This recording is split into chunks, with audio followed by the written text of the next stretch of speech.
Halo, perkenalkan saya Yayana. Kali ini saya akan menjelaskan model persamaan struktural. Di sini saya sudah input datanya dan ada beberapa variabel.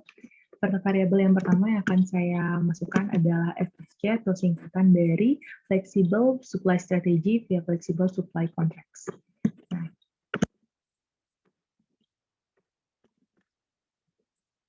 saya input datanya, kemudian saya rubah arahnya agar bisa lebih rapi.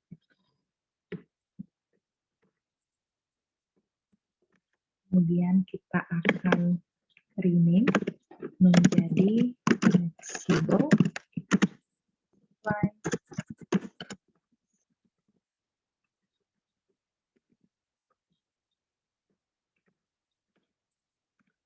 Variabel yang kedua yang dipengaruhi oleh FSC ini adalah environmental turbulence atau disingkat ET. Kemudian saya input juga di sini. Kita akan rename datanya menjadi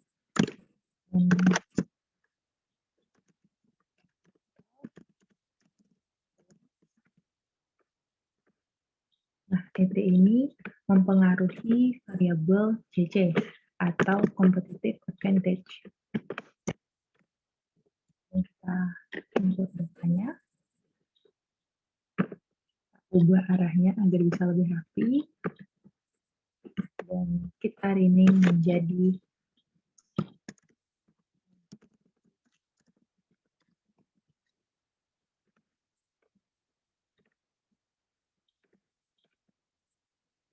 yang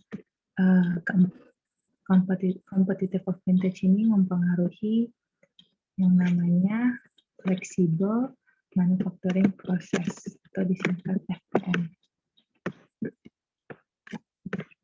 Masukkan datanya, kita rubah arahnya agar menjadi lebih rapi, dan kita rename.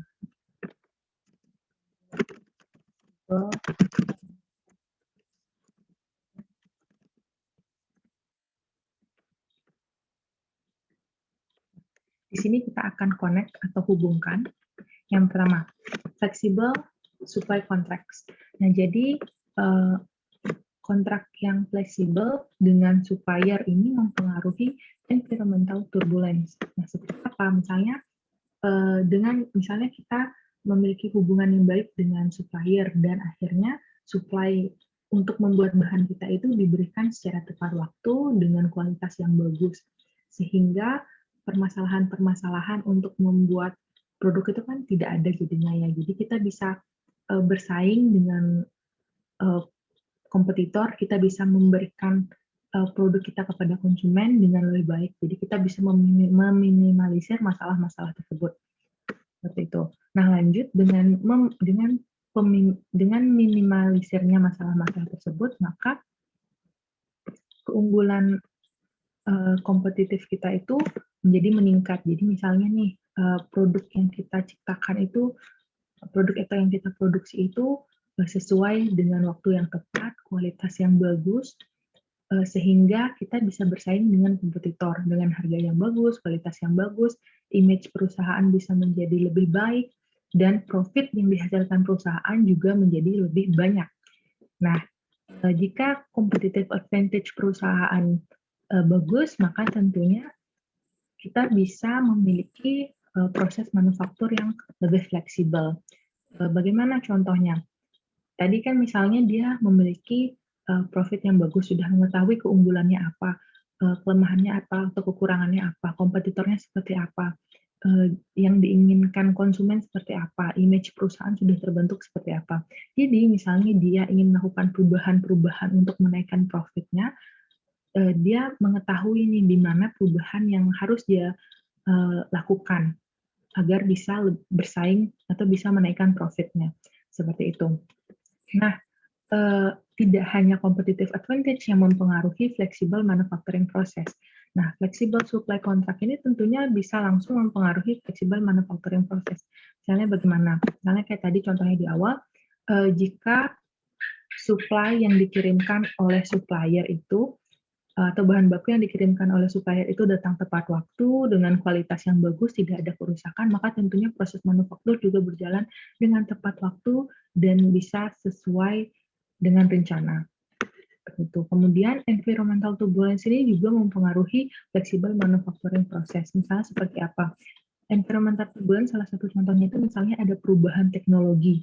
Nah, perubahan teknologi tentunya mempengaruhi proses manufaktur yang misalnya tidak menggunakan banyak teknologi, misalnya menggunakan banyak karyawan atau yang menggunakan tenaga kerja. Nah, jika diganti dengan teknologi-teknologi, maka tentunya proses manufakturnya bisa berjalan lebih cepat atau bisa mengeluarkan biaya yang lebih banyak di awal. Seperti itu. Nah, kita sudah menghubungkannya. Selanjutnya, step yang kita lakukan adalah untuk bootstrapping. Nah, bootstrapping ini gunanya adalah untuk melihat inner model dan outer model dari persamaan ini. Apakah dia signifikan, seperti itu. Nah, hasilnya adalah semuanya hijau. Hijau ini berarti dia signifikan antara inner model dan outer modelnya itu signifikan. Jadi inner modelnya itu adalah 5 panah di dalam lingkaran ini, kemudian outer modelnya adalah di luar lingkaran ini. Ini 1, 2, 3, 4, sedangkan inner modelnya adalah di tengah ini. Jadi inner dan outer modelnya itu signifikan. Setelah di sini. Selanjutnya, setelah bootstrapping, yang kita lakukan adalah PLS algorithm. Kita mengecek algoritmanya. Di sini kita untuk melihat efeknya antara satu variabel dengan variabel lain yang tadi saya sudah jelaskan di awal tentang variabel-variabelnya. Kemudian kita balik ke model persamaannya. Nah, untuk inner modelnya terlebih dahulu. Jadi kita bisa lihat di inner model ini, yang pertama, tadi ke flexible supply contracts. Nah, ternyata flexible supply contract itu memiliki efek yang cukup besar kepada environmental turbulence 0,722 dibandingkan ke flexible manufacturing process 0,421. Jadi efeknya flexible supply contracts atau kontrak supplier, fleksibilitas kontrak supplier ini lebih besar ke arah environmental turbulence dibandingkan ke proses manufakturnya. Seperti itu. Lanjut ke environmental turbulence. Nah, dari environmental turbulence ini ternyata juga efeknya dia itu lebih besar ke competitive advantage atau keunggulan kompetitif perusahaan dibandingkan ke proses manufaktur perusahaan, di mana nilainya dia ke competitive advantage ini adalah 0,804, jadi lebih besar dibandingkan 0,159. Jadi itu.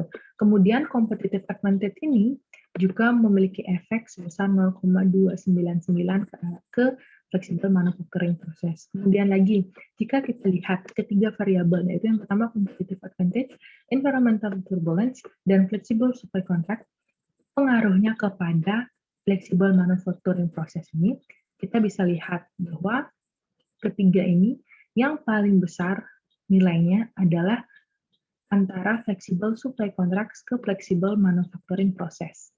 Jadi kita bisa lihat bahwa dari ketiga variabel ini yang paling memiliki efek atau yang lebih berpengaruh kepada fleksibilitas proses manufaktur perusahaan adalah fleksibilitas kontrak supply-nya. Itu. Kemudian ini adalah nilai R-square-nya. Nah, itu dia yang inner modelnya. Kemudian yang outer modelnya kita bisa lihat dari competitive advantage bahwa nilainya 0,8 rata-rata semuanya. Kemudian untuk yang environmental turbulence rata-rata itu ada yang 0,7 dan 0,8 dan 0,6, tapi ada nilai yang paling rendah yaitu 0,4 untuk data di nomor ET11. Kemudian untuk flexible supply contracts ini semuanya atau rata-rata itu ada 0,8 dan satu data yang 0,7. Kemudian untuk flexible manufacturing prosesnya itu keseluruhannya itu adalah 0,8. Itu dia yang untuk melihat efeknya atau hubungannya antar variabel dari hasil hitungan PLS algorithm. Nah, yang terakhir dari bootstrapping ini juga kita bisa melihat beberapa nilai, misalnya type coefficient histogram atau outer loadings, total effect, seperti itu. Sama juga di sini kita juga bisa melihat outer loadings, R square, F square. Sekian pembahasan dari saya. Mohon maaf jika ada salah kata, dan terima kasih.